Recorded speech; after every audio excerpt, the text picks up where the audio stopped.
Squatting, benching, and deadlifting 5 days a week. I know it sounds crazy. I did this a few weeks ago and it was a pretty amazing program.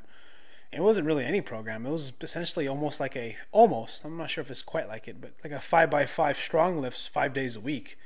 And I got some pretty great gains as far as strength and getting lean.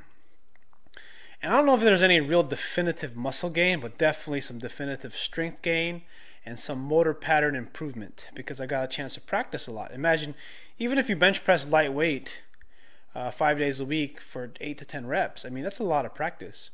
And what I was doing 70% of my 1 rep max for roughly 5 to 8 reps.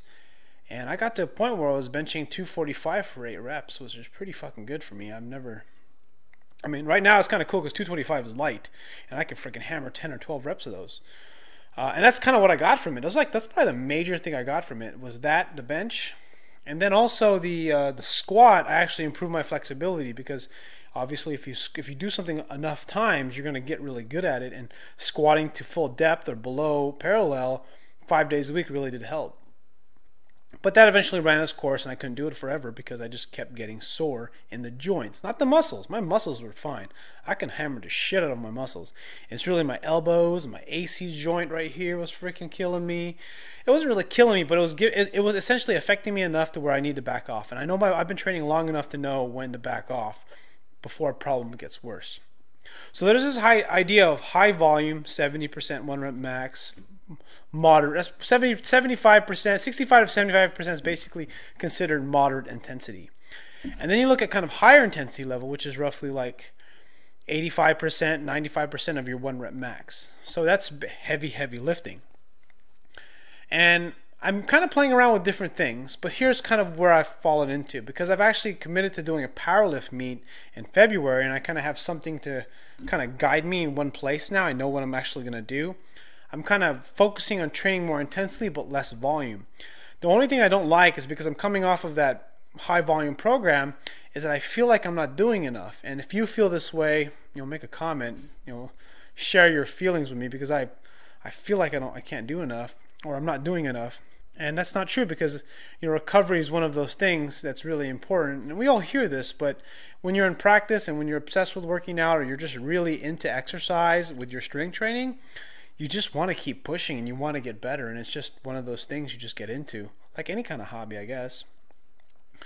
But anyways, what I was going to say or what I wanted to talk about was kind of what I've done. What I'm doing is I'm actually just squatting. I'm just basically doing once a week heavy lifting.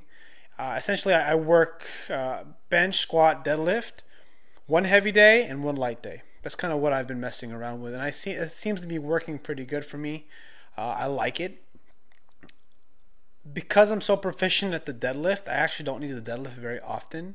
But I'm a little paranoid because I feel like I'm going to get weaker because I haven't got enough practice with it. But my technique is sound. We'll see Monday if I can PR for 5 reps, 3 to 5 reps with 500 pounds. But when I have a deadlift workshop I'm actually teaching at the gym. It's a free one, kind of inspired by Mark Bell when I went to his powerlifting workshop in Petaluma day after Thanksgiving. But I'll give some updates on how that goes because I'm pretty excited about it because that's when I get the deadlift. I get to work out with people, work out with the gym, work out with the members, and I'm trying to create a strength group. And man, I'm going off topic. Let me get back on topic. High volume, low volume. What's important? High intensity or low volume? High intensity, low volume, or low intensity or moderate intensity, high volume.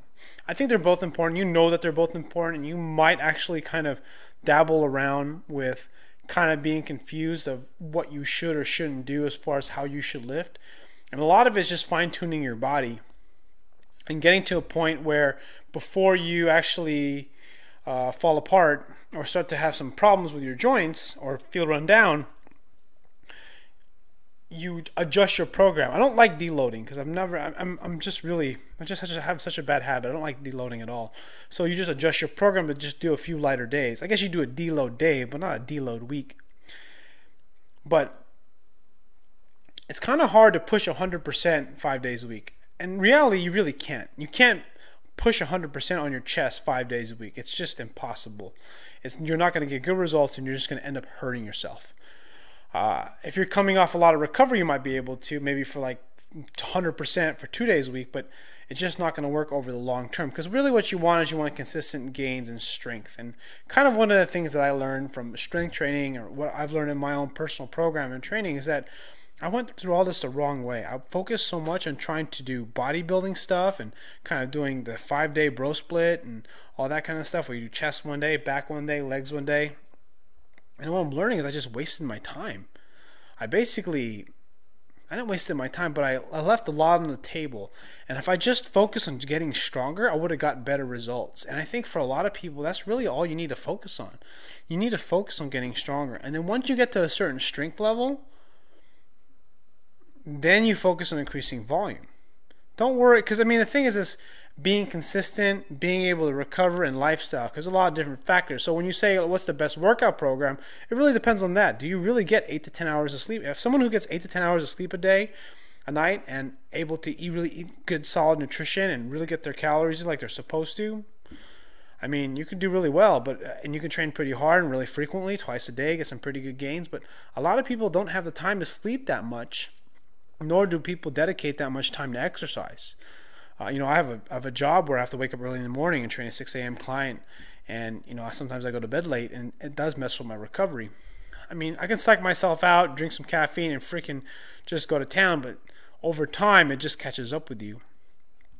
So what I'm finding is that if I just focused on strength, and I taught other clients and people to focus on strength, you're going to get leaner, and you're going to look better, and you're going to get stronger. More importantly, you're going to feel a sense of accomplishment because you're making progress week to week. And I think that's really what's mostly important, because if you get stronger, you're going to build muscle. And that's just how it goes. People will say, well, I heard my friend did this program. He didn't lift really, really heavy, but he just did a lot of reps. What you're going to find out with a lot of people is that most people's bodies is mostly a lifestyle is a big factor, don't get me wrong, but genetics is also a really big factor. Genetics play a big role in how people look and, how big people's arms are. That's not to discount people's hard work. I'm not saying that. I'm just saying that a lot of people don't consider the genetic component. There is a real genetic component to people. And a lot of the time, what you're trying to do is you're trying to find a program that works with your lifestyle so you can stay consistent with it for the rest of your life. Training 3 days a week for 10 years is going to get you pretty fucking far. I'm just telling you that right now. And for me, I've never really trained. I mean, I trained pretty frequent, but I'd always flip-flop between different programs. I would run marathons. I would never really focus on strength. And since I've been focusing heavily on strength over the last probably year, I would say, just barbell lifting, deadlifting, and then getting really strong, I look a lot better. I'm at a heavier weight, but I look much leaner and I feel better. So it's kind of like one of those things where you just got to emphasize the most important nuggets, and that important nugget is strength. Build strength. Focus on building strength. Strength is important. I mean, strength is important. Fucking focus on your strength. Get stronger every week. Get better every week. And if you're getting better every week on most of your lifts, you're on the right track. And there's nothing else to really worry about. If you feel like you're recovering enough, or you feel like you're overtraining, or you're undertraining, or you can't get in as often as you like, can you bench more? Can you deadlift more? Can you squat more? Can you overhead press more? Can you do more push-ups? I mean, you got to have these measuring tools. Some days the bar is going to feel heavy, some days the bar is going to feel light. But my experience is, for a lot of people, if you don't train ridiculously, like some people that are really into fitness, like I'm pretty ridiculous, like train too frequent, and I know it, and part of it is I'm just sharing it with you because I need to cut back a little bit, is when you run yourself into the ground, you just get worn down really fast, and you don't recover properly enough. So when you get back to that training session, Mark Bell talks about training hangover. You get this hangover from the previous workout, and you're just beat up, and you can't. Maybe you don't feel beat up, but you're just not strong. You're not fully recovered. And I think that's really what's important. You got to recover enough for the training volume. And that applies more when you're training at 85% and 95%. All right, so I hit my 10-minute mark. I don't know how good this video is, but I'm going to post it anyway. If you like it, click like. I'd appreciate any feedback.